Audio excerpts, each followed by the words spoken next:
Well, what we're going to do is we're just going to have a seat, y'all.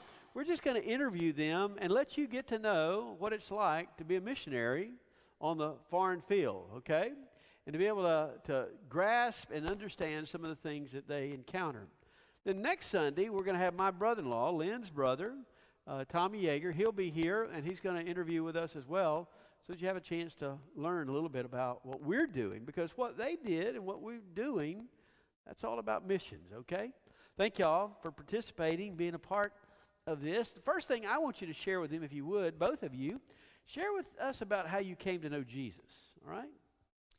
So, yeah, for me, I grew up in church, and so I thought that's what it meant to be a Christian, and thought that way for a very long time until a new pastor came to our church, and then for several weeks began to realize I had actually never put my faith in Jesus.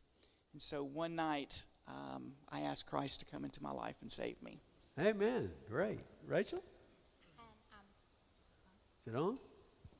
We on? Steve, you on? Go ahead and speak. Okay. I also came to Christ as a child. I went to a Christian school growing up, and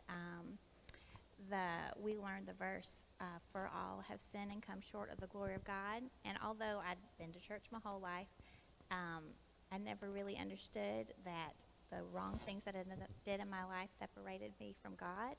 And so when we learned that verse and the teacher explained it to me, then I went home that evening and asked Jesus to save me and forgive me for my wrongdoings. Amen. Thank you. Thank you for sharing. So we know how you came to know Jesus. Tell us about your call to missions. How did that happen? Happen individually? Happen as a couple? How did you come to surrender missions? Yeah, it was kind of individually. When I was in 7th grade, we had a real live missionary come to our church. And he was from Mexico, and he explained some of the things that was going on down there. And there was an immediate kind of sense in my heart that even though I was young, that was something I wanted to be a part of. That was something that I felt like I needed to be involved in at some point. So that's kind of where it started and then progressed as I got older. Okay. And I was raised at a Baptist church, and so I did Mission Friends and GAs and ACT Teens. I even went to college on an ACT Teen scholarship. So I knew about missions. But when I was in high school, I won a trip to Wales, which is part of the UK, with 9 other girls from Europe and North America. And we spent the summer there, and I discovered that of the 10 of us, there were only 2 other girls that had a faith. And one of those was a Muslim, and the rest of them had no faith and didn't really know anything about belief in God or anything. So we had lots of conversations the whole summer. We even visited a church, and at the time when we went to the church, there were only a handful of people there. So that really put a passion in my heart. I didn't realize the extent of, I guess, lostness in Europe and in the world at that time, really. Okay, so each of you had a call individually. So how'd you get together and end up going to missions? So when Rachel and I started dating, one of the first things, I don't know when, but very early on in the relationship, I said, hey, I just want to let you know that if this goes further, that there's a huge possibility that we'll go on the mission field. Are you willing to do that? What is your sense and calling on that? And so as we talked through it, we both kind of agreed, yeah, we both have that calling to go as missionaries. So that was, all right, from my perspective. Same perspective? Okay, tell us, where have you served? Through the International Mission Board, where have you served? How long were you there? When was that? Tell us a little bit about those. So our first term was in France. We were church planners there for 3 years. And then we had a temporary assignment in Portugal for 6 months. And then we moved to London, England, where we were 6.5 years there in the UK and in London in that context. So that was from the end of 2005 to 2016. Right. So 11 years, about 10 or 11 years? About 10.5 years, yeah. Oh, 10 and a half years you served. Okay. All right, tell us a little bit about each of the areas, and tell us what were some of the challenges there? What was it like in France? What was it like in Portugal, England? Well, Europe has it's kind of known within mission circles that it's the graveyard for missionaries. It is a very easy place to live because, it's got electricity, internet, things like that. But as far as response to the message, there's very little response. So France is a very difficult country. In the 1700s, when they had their revolution against the king, it was also against the church, and they kicked out the Catholic Church. So they've been a secular country for over 200 years now. And the general population, they don't have spiritual thoughts. You can't ask them, so where do you think you'll go when you die? Because they don't think they go anywhere. In general, the people don't think spiritually at all. So that's France. Portugal is a totally different situation. They were under a dictator until the 70s, and the dictator was part of the Catholic Church. So now that they are free of that regime, the people are still spiritual, but they are, in general, are looking for something outside of the Catholic Church, since that reminds them of the dictatorship. And so there are a lot of cults that are popping up in Portugal. The UK is a different situation. They are kind of the home of modern day active atheism. Yeah, we refer to it as militant atheism, which is they have researched this, they've thought about it, and they are convinced that atheism is true and are active in helping others become atheists as we would help others become Christians. So it's kind of a militant atheism, whereas the atheism in France is sort of an apathetic spirituality. They don't care. There's no thought about it. Whereas in England, it's the opposite. An example of that is while we were there, an atheistic church was created. It's called the Sunday Assembly. I don't know if you've heard about it or not. There is one in Birmingham. It's for atheists who miss the community of church. So they gather together on Sundays and they sing songs, maybe the Beatles or something, and they have somebody give a talk on something of interest. But that's spreading, and that started in London. Really? Mm-hmm. Wow. So it almost seems like there's a ladder of progression or digression in regard to where Europe would be or France would be and where England is. I guess at one time they were militant atheists in France, but now it's just got where they don't care. Mm-hmm. It's sometimes called post-Christian. So people feel like they know what Christianity is, even though they may never have heard the gospel. But it's a thought of, been there, done that, we're moving on to other things. Okay. Well, in that setting where you people aren't interested in spiritual things or they're antagonistic towards it, what did y'all do? What were you doing to try to share the gospel or to get it into the lives of people? How'd that happen? Well, in England it was much easier because you could say crazy things because you were hearing crazy things. So you could bring up the resurrection and somebody coming back from the dead who's God, and that would kind of shock people. But you were hearing also crazy stuff. So it was easy to get in conversations where you had people who were actively trying to promote atheism. You could easily just slide right into that conversation and talk. One of our strategies would be to focus on the resurrection, and because a lot of people have hang-ups with a lot of other things. But Paul is very clear that if the resurrection is false, then our faith is in vain, and we just need to go home. So we focused on the resurrection and what that means and the historical reality of that and how that event is what changes us. That's what vindicated what happened on the cross. Our sins were taken there, and then it's the resurrection that gives us everything. So that's what we did in England. In France, we tried to build relationships and serve the community in ways in which we could show Jesus' love. We were working with a minority people group, and so one of the things that we did was we tried to help promote their language and culture, and at the same time develop spiritual community while we were doing that. And also English as a second language, that's a huge thing that we can still do in France, and we did. And what else? Is there anything else you can think of? Yeah, we just we made friendships with people, and then just living life with them. There's a scale that they tell you about that people start off not believing in God and thinking that Christians are weird. So the first step is to befriend them so that they see that Christians aren't weird and maybe there is a God. And so you just, through your life, live with them. They kind of see the possibility that there might be a God and that his name is Jesus. Okay. I think we were talking one time, did you have a relationship with like the Catholic priest or something, even though we don't always agree with theology, but you kind of find somebody who is at least Christian? Yeah, absolutely. When we were in language school, we had a veteran missionary kind of come up to us and say, hey, I just want to give you a tip that I've learned over the years.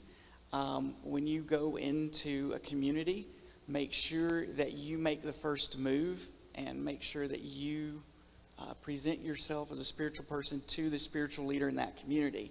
So when we moved to our place of service, that's exactly what we did. That's the very first thing I did is I contacted the local priest and I said, hey, I'm in your parish. I'm a Protestant. I'm just letting you know I'm here. And his response was very positive. He said, great. He's like, I know Protestants love Bible study. I do a Bible study on Wednesdays, every Wednesday. I invite you to come. And that helped us get into the community. We found partners who were willing to partner with us. And our projects, which we did a one-story project, which is getting the Bible into the minority language we were working in. And we just tell stories. We just tell Bible stories. And they were huge in helping us find Breton speakers to help us with these projects and get these Bible stories into this minority language. The Catholic Church views France as a mission field too. Very few Catholics there, so they were very happy to partner with us. Our parish, which is probably about the size of Calhoun County, only had one priest. So every Sunday he traveled to a different church. So, even though there was a church in each village, you might only get a service once a month, and you might not get a service at all. You might have to go to another town because there was a church, but there was nobody to minister there. And so in our parish, it was just him and us. And the next parish over, there was a Baptist church and a Catholic church, and they actually partnered together to do a program called It's the Alpha Course, wasn't it? The Alpha Course, yeah, which is people who are interested in Christianity can sign up, and they can just come with all their questions. There's a dinner and questions about Christianity, and they did that together because there's such a need in France. So anybody who has faith is happy to meet someone else with faith. I'm sure. Can you imagine that? Size of Calhoun County. Within us, there's 4 churches within the rock's throw, different denominations. How many Baptist churches we have in Calhoun County? And there were just you and the priest in that area. That's something. Well, a lot of us, whenever we're thinking about missions, and if we were to ever consider going to missions, we think about what are the challenges that you face. And speak to that. I wrote down a few things about the language, how much of a challenge is that, or loneliness, being away from family. What as y'all are on the mission field, what were the biggest challenges that you faced? Well, there are many. Language definitely is a challenge. We had to learn 3 languages in our first term. So we did French. We kind of got our French up and going. I was a French teacher before we went on the field, so I had a little bit of French. So we did that. We had to meet those language goals with the IMB. The IMB has language goals that you have to meet. Then our target ministry That was in our first year. That was in our, yes. That was our first year that we had to learn. And then in our second and third year was our ministry language, which was Breton. We had to hit certain marks at that one. And we then- had to learn Breton through French because there's no language book for English to Breton. So Breton is a different language It's a inside of Celtic France? language. It's completely different from French. It's a cousin to Irish and Gaelic, but it's closest to Welsh. Yes, and it's nothing like French. It's in a completely language group. Yeah, so that was definitely a challenge to learn another language through a second language. And then it was in that same term where we had our temporary assignment in Portugal. And so we actually had to quickly, as fast as possible, learn Portuguese as well. So yes, that was some of the challenges. Yeah, I mean, the other challenges that Pastor Mack mentioned about, you'll spend a lot of your holidays without being home, you know, and so you'll spend Thanksgiving and Christmas, 4th of July with your colleagues. So that sometimes was interesting. In our first term, we never came back to the States, so we were gone for 3.5 years without seeing family. But thankfully, our family was very supportive of us, so that was okay. But the people the other IMB missionaries that we knew kind of became our family. Of course, they lived in Ireland and in the UK. We were in France by ourselves, but we would travel on occasion to go visit them. And then I guess just to kind of keep it short and sweet, the biggest, I think, challenge for me was an identity. I knew who I was before I went. You know, my identity was wrapped up in my job. It was, you know, church work, this kind of thing. And now I'm in a new place, and I don't really have an identity. And it was quite difficult to figure out who I am in this brand new context where I don't know anyone, they don't know me. Most of them probably think I'm kind of weird in some sense when you kind of tell them kind of, you know, what you're doing. Stumbling with the language. Yeah, so, yeah, even though we had gone through language school, you're not going to speak the language as well as they speak it, and so you kind of look like you're dumb, you know, to them. And so that makes you feel kind of not good, but so for me, it was like identity, trying to find out who I am. And then I just think like finding your niche in the community where you're most helpful, where you can be of any use. You know, we eventually, and this was all at the beginning, once we got started, it was easy to move to the UK. We knew what to do, easy to move to Portugal, but just starting out in France, you know, we finally found that we did really well with starting groups that do language. We did a group where a lot of British people have moved to France to retire, but they don't know French. And where we lived, they spoke, you know, a minority language on top of that. So we've helped form a group where the British were learning French and Breton, and the French speakers and Breton speakers tried to learn a little bit of English, and we were the only ones that knew all three. So we kind of helped facilitate that, and that was a great way for us to meet people and to share the gospel a bit, and it, you know, we felt needed. But it took us a while to kind of figure out that's where we fit in. Well, when you went to England, it was the same language, but it's not the same language. That's right. I can't understand what they're saying most of the time, even though they're speaking English. So it's ironic, but one of the things that we actually did in England was an ESL ministry. And we got a little bit of made fun of by the British because of that. But nonetheless, it was a chance to reach the community, because London itself has over, I think it's 300 languages that are even represented in London. So there's huge diversity, large populations of non-English speaking or second English speakers. So there's still a huge need, even in England, for ESL type ministries and outreach. And we were able to start several groups that used English to reach populations, and from that we started Bible studies and saw people come to faith as well. Yeah, Amen. and we partnered with churches. And so it was the churches that offered the ESL, and then that, you know, that led to people who probably wouldn't normally come to their church, visiting their church and hearing the gospel. Okay. Let's talk about family a little bit. Were your kids, were they born, or y'all were over there when they were, both of them were born, or how'd that come about? Well, Isabel was actually born in our furlough between Portugal and the UK. But I had all my prenatal visits in Portugal. And but we moved to the UK when she was 3 months old. But Lillian was born in London. Okay. So, she was born in the area of town that she can be considered a Cockney. She was born right downtown London. So how did that change things whenever you had the children and all? Did it make a difference? Well, in I you? thought it was great. It was, for me at least, it was much easier to connect with the community. Europe is very different from America in that they give mothers, the UK gives mothers a whole year of maternity leave. And they can divide that with the fathers and do paternity leave if they want.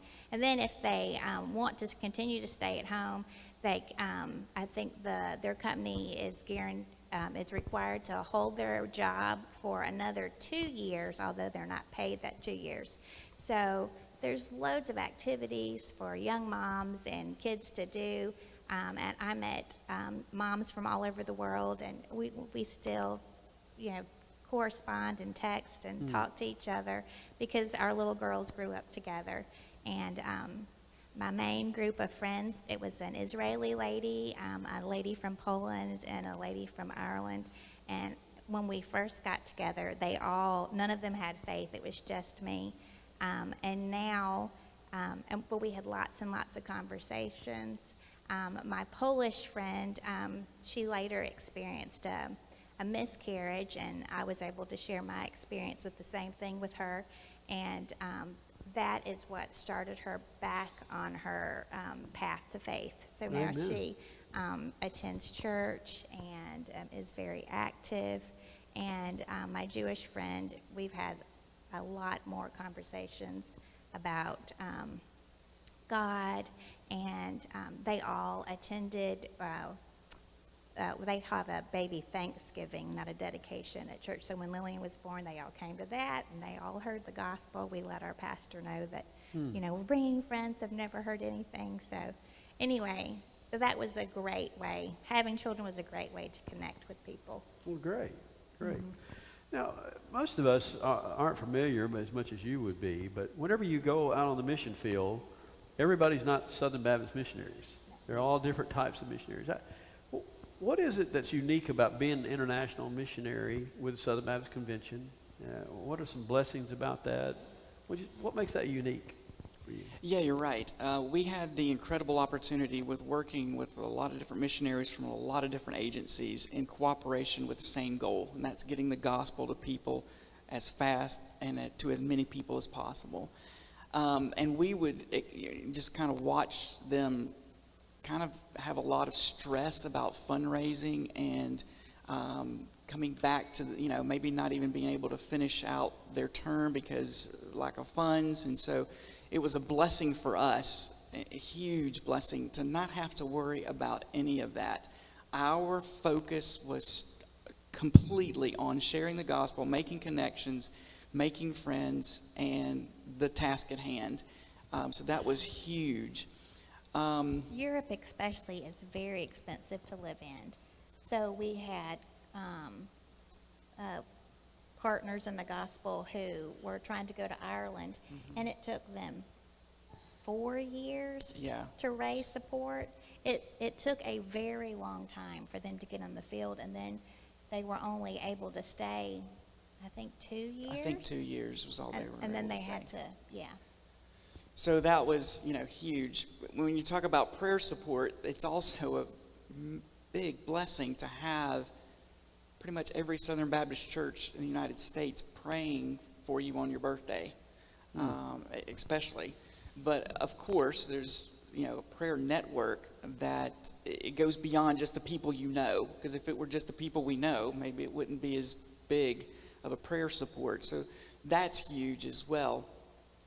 In London, I did field support as well as helping to try to church plan and share the gospel. And the IMB is set up that when people come to the field initially, there is dedicated resources and dedicated personnel to visas and housing and cars and taxes and government rules and Getting your bank set up. I mean, things that everyone else had to figure out on their own. Like I designed like a little notebook of, where to shop for groceries and, how to set up your bank account, how to apply for school, all these different things. Whereas if you came with another agency, that you've got to figure that out on your own. One more stress there, kind of at the beginning. Right, and throughout. So that dedicated resources and personnel to those tasks are huge in helping missionaries navigate the new country, new environment, and continually doing that. Taxes doesn't go away just because you arrived in the country. That's every year you still, and when you're living abroad, that complicates matters. So to not have to worry about that is a plus. I hope you hear what they're saying. Your dollars that you give to missions helps to pay the salaries for the missionaries so they don't have to get out and work and earn support, have to come back off the field to do that. Whenever we have the week of prayer like we did this past week, today is the final day of the week of prayer for international missions. That's an important aspect. On their birthdays, every one of them are prayed for. It might be an initial because in some countries they can't put their names because of the danger. But everybody's praying for them on their birthdays, along with they talked about this support.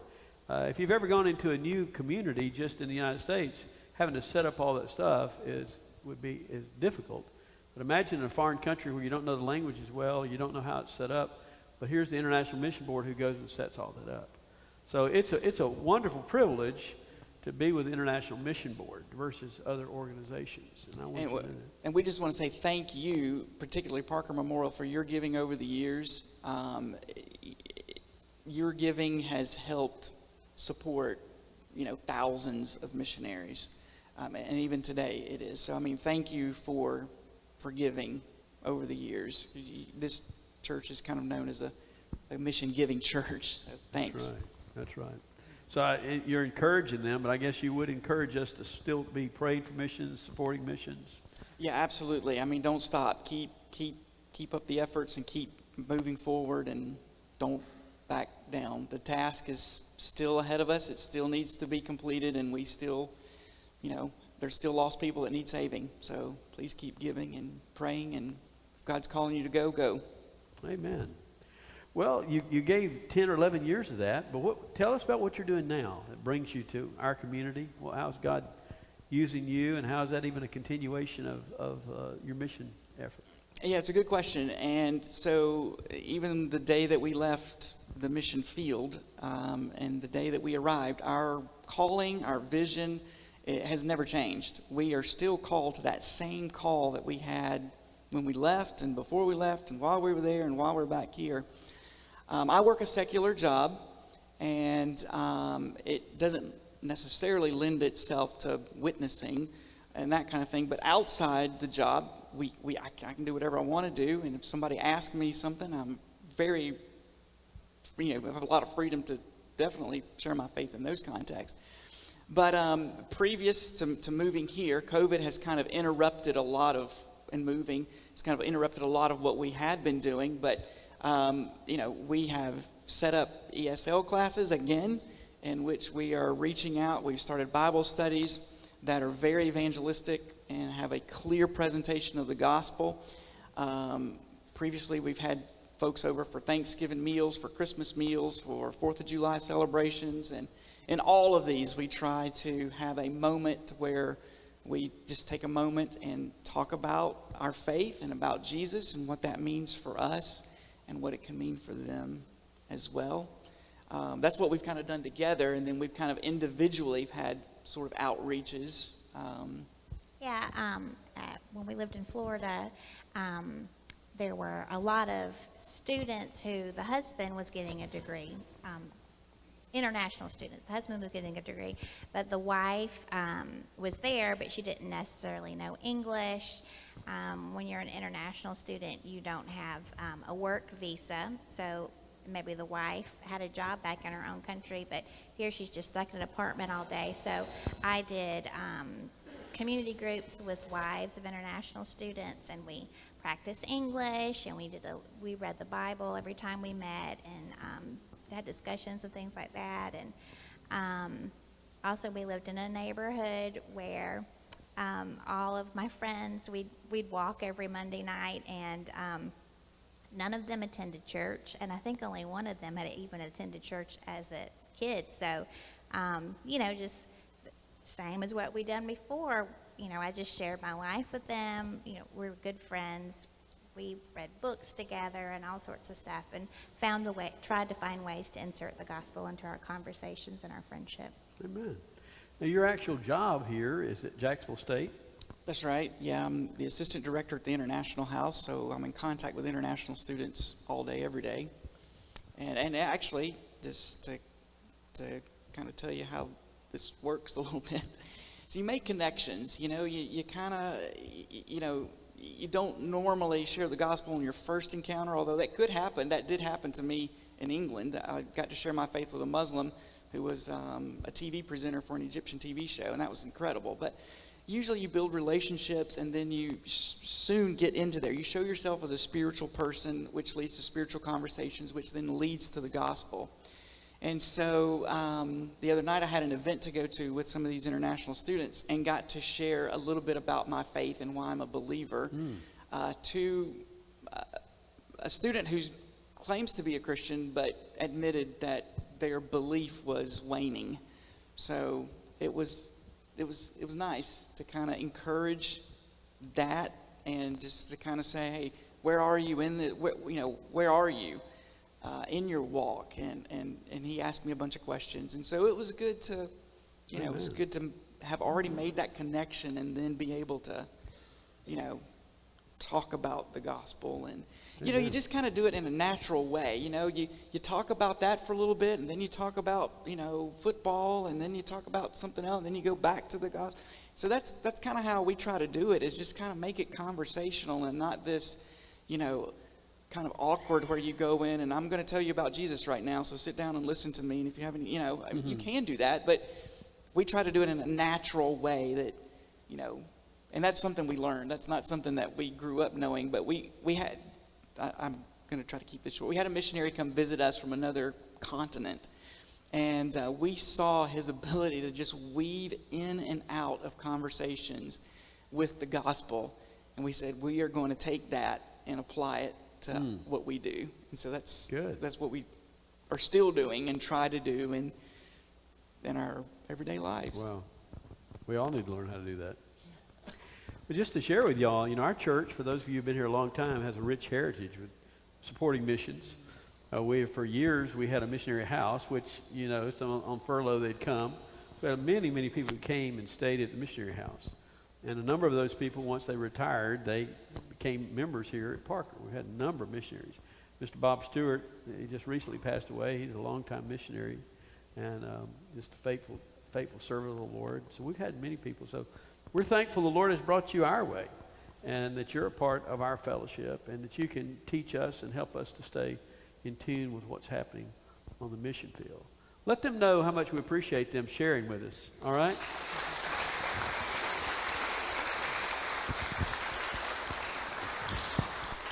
You say, well, what is, in all we've heard, what